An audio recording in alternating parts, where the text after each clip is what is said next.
All right, sports fans, how's everybody out there doing? William Martin coming at you one more time here on YouTube with another edition of the 300 Pounds of Sports Knowledge Podcast. It's that time of the week, folks. My weekly picks in the world of the NFL. I picked the Denver Broncos, the whole serve at home this past Monday night, and that was not the case as the Indianapolis Colts won an ugly one, 12-9, to improve their postseason chances. Granted, I know it's still October, but nonetheless, the wins count or matter rather. So, with that said, we have some good games on tap for tomorrow as well as the Monday night affair. And with that said, here are my picks for week number 5 in this NFL season. Now, are going to get kickstarted tomorrow morning over in London as the 3-1 New York Giants are going to take on the 3-1 Green Bay Packers. Now, Green Bay comes into this contest favored by 8 points for a variety of reasons. The Giants' offense has somewhat improved, but it's still a work in progress. Then, on top of that, you have an injured quarterback for New York and Daniel Jones. The Giants have some receiving issues as well, and I think it's going to be important for this Green Bay defense to take advantage of that. How do you do that? You slow down Saquon Barkley, who has been one of the best running backs so far in this young NFL season, and make Daniel Jones beat you with his arm. On the flip side, for Green Bay, Aaron Rodgers and this offense continues to be a work in progress, but they're going to face a Giants defense that knows how to go out there and put pressure on opposing quarterbacks. It's going to be a fun game, and the Giants are going to be very competitive and keep it close. But I think Green Bay pulls away late, and I'm going to take the Pack with the 28-17 victory. Now, in Orchard Park, you're going to have the 1-3 Pittsburgh Steelers traveling to take on the 3-1 Buffalo Bills. Now, Buffalo comes into this contest favored by 2 touchdowns over Pittsburgh. A big reason for that is the fact that the Steelers have really struggled on offense this season. Kenny Pickett came in for an ineffective Mitchell Trubisky at quarterback last week.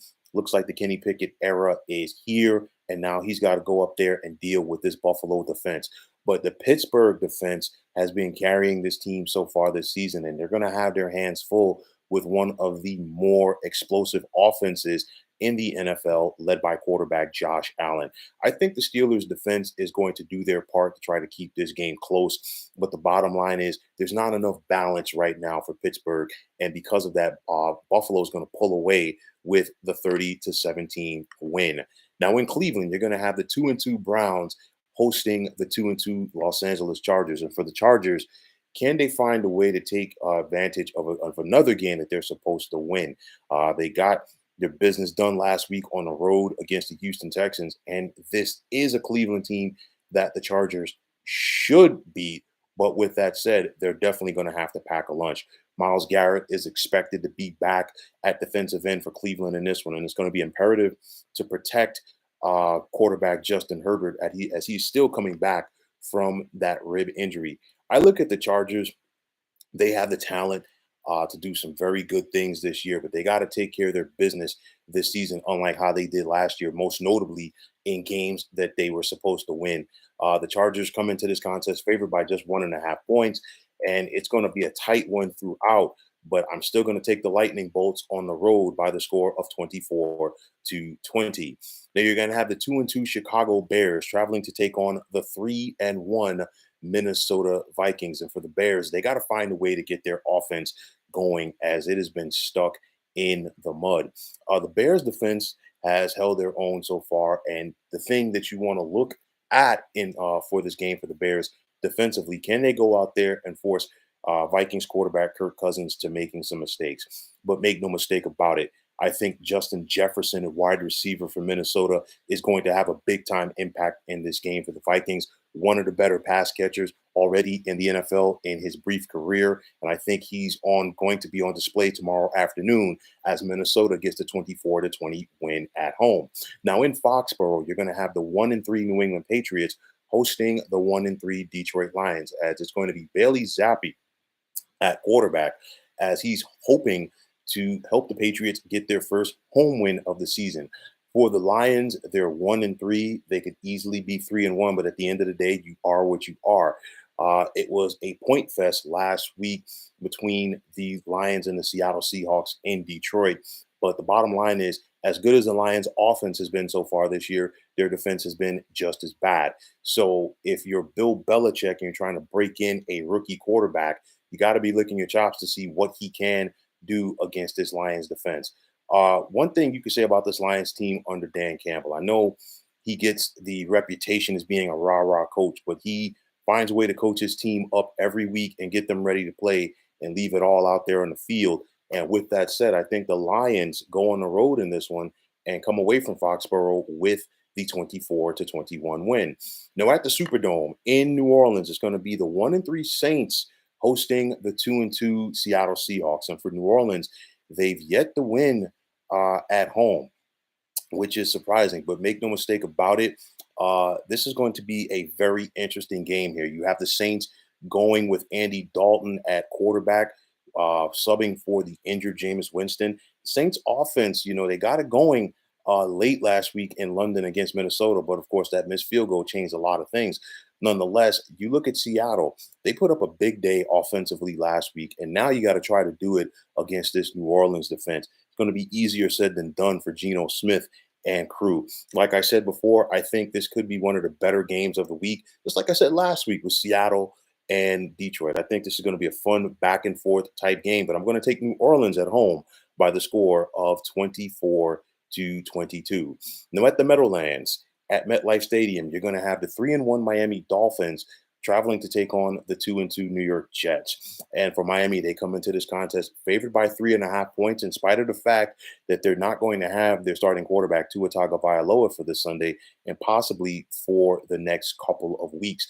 You have a solid backup quarterback in Teddy Bridgewater, and he's got to try to find a way to navigate things against this Jets defense. Now, on the flip side, Zach Wilson is back at quarterback for the Jets. And even though it wasn't pretty at times last week, the Jets found a way to get a victory. Miami has plenty of talent on this team, but there's something about this Jets team. They're feisty and they're scrappy, and they're taking the shape and mold of their head coach. And I'm going to take New York in this one at home by the score of 27-23. Now in Tampa, you're going to have the 2-2 Bucks hosting the 2-2 Atlanta Falcons. Tampa Bay comes into this contest favored by 10 points, and they're also looking for their first home win of the season as they lost in the last couple of weeks, first to Green Bay and then last week to Kansas City. Tom Brady has never in his career lost to the Atlanta Falcons, and it's very rarely that you talk about Tom Brady losing 3 games in a row. I don't think that happens tomorrow either, and I'm going to take Tampa Bay with the 31-23 win. Now at FedEx Field in Landover, you're going to have the 1-3 Washington Commanders hosting the 2-2 Tennessee Titans. And for Washington, they got a win in week number 1, and it's been a slow churn downhill, if you will. Speaking of slow churns, that's not what you see from this Tennessee running game right now with Derrick Henry. And of course, it's still the same old song for the Titans. Give the ball to Derrick Henry and get out of his way. And I think he's going to try to lean on this Washington front all afternoon long. And that's the key for this Tennessee team under head coach Mike Vrabel. They have a game plan. They stick to it as far as running the football. And come the second half, especially in the fourth quarter, they get Henry going, and then things really change. I think Washington is going to have their hands full trying to stop Derrick Henry tomorrow afternoon. So I'm going to take Tennessee on the road with a 27-24 win. Now in Jacksonville, you're going to have the 2-2 Jaguars hosting the winless Houston Texans. And don't look now, Jacksonville has an opportunity in this game to match their win total from last season. You're starting to see signs of life for the Jaguar offense with second-year quarterback Trevor Lawrence, as Doug Peterson looks like he's doing his magic once again. For Lovie Smith and the Houston Texans, they've been in darn near every competition that they've had so far this season. But the bottom line is the Texans just don't have the talent to keep up. Jacksonville, I think it feels like they're trying to get to that point where they could say they're turning the corner as an organization with Trevor Lawrence. And I think this game right here helps them get to that point. And I'm going to take the Jags with the 31-19 win. Now in Charlotte, you're going to have the 1-3 Panthers hosting the 2-2 San Francisco 49ers. And this right here is a matchup nightmare if you're Carolina. You have issues with your offensive line. You have a quarterback who's been shaky in Baker Mayfield, and now he has to go up against this Niners defense, most notably this Niners pass rush. I'll tell you like this: Nick Bosa has to be licking his chops going up against this Carolina offensive line. And if the Panthers try to go out there and double or give plenty of attention to Bosa, it's going to open things up for his teammates. The Panthers offense, most notably the Panthers passing game, has not been good in the last couple of weeks. I could see a bad game for Baker Mayfield in this one going up against this Niners defense. And I'm going to take San Francisco on the road by the score of 27-17. Now in Inglewood, you're going to have the 2-2 Los Angeles Rams hosting the 3-1 Dallas Cowboys. And for Rams, they definitely want to get back on track after they were punched in the mouth on Monday night on the road, courtesy of the San Francisco 49ers. But for Cooper Rush and Cooper Mania, he's trying to show people tomorrow afternoon at SoFi Stadium that there's going to be another Cooper in the house, because when you think about LA and the Rams, obviously it's Cooper Cup, but Cooper Rush is showing that he's been a quality replacement for the Cowboys at quarterback since Dak Prescott went down with the injury. I think what the Rams have to do first and foremost, they've got to get back to business. They have to find a way to protect Matthew Stafford. And if they can't, the likes of Micah Parsons could make his afternoon and evening very difficult. The thing is, you got to find a way to slow him down so you can get the ball to the likes of Cooper Cup. You know, we're talking about the Coopers in this one, but make no mistake about it. I think this is going to be an exciting game, one of the more exciting games of the Sunday slate. But I'm going to take the Rams in a tight one at home by the score of 30-27. Got a comment here from TFX121. What's going on? How are you doing? Says, hey, 300, do you think Jerry will start Dak when he gets back? I think he will, because I think there's a bit of loyalty. I'm not going to say it's 100% loyalty, but I do think there is some loyalty from Jerry to Dak. But more importantly, the price tag as far as what Dak is earning right now for the Dallas Cowboys. That's going to be very interesting. The Dallas Cowboys have a very interesting situation on their hands right now, because throughout Dak's career, he's had flashes of brilliance, and then there's also some times where he just looks pitiful. You go back and look at that playoff loss this past January to the 49ers. Dak Prescott did not look good. You go back to week number 1 against the Bucks, and even before the injury, Dak was not looking good. So it's one of those where I think Jerry's going to give Dak the opportunity, but Dak better ball out, because if he doesn't, there's going to be a lot of people talking about Cooper Rush. And for every bad play and for every bad game that Dak has going forward, I think you have a situation where the rumbling for Cooper Rush is going to increase. And Dallas is a big sports market. Dallas has a huge fan base. You're going to hear about it a lot on TV. You're going to hear a lot about it on social media. So I think Jerry's going to give Dak his opportunity to go out there and prove that this is still his team. But Cooper Rush has definitely made a great showing for him. I hope that I was able to answer your question there. So going right along, you got the undefeated Philadelphia Eagles traveling to Glendale to take on the 2-2 Arizona Cardinals. And for Arizona, they got to find a way defensively to neutralize this Eagles offense, most notably this Eagles running game. You look at this Eagles defense, I think they're going to pin their ears back and come after Kyler Murray early and often. I know at times Kyler Murray looks like Elroy Crazy Legs Hirsch back there, but the bottom line is you have to find a way to contain him and not allow him to get that edge, because if you do, you're going to be in for a long afternoon. But make no mistake about it, the Eagles are one of the more talented teams in the NFC, and I think they show that tomorrow afternoon, and they get the 30-25 win.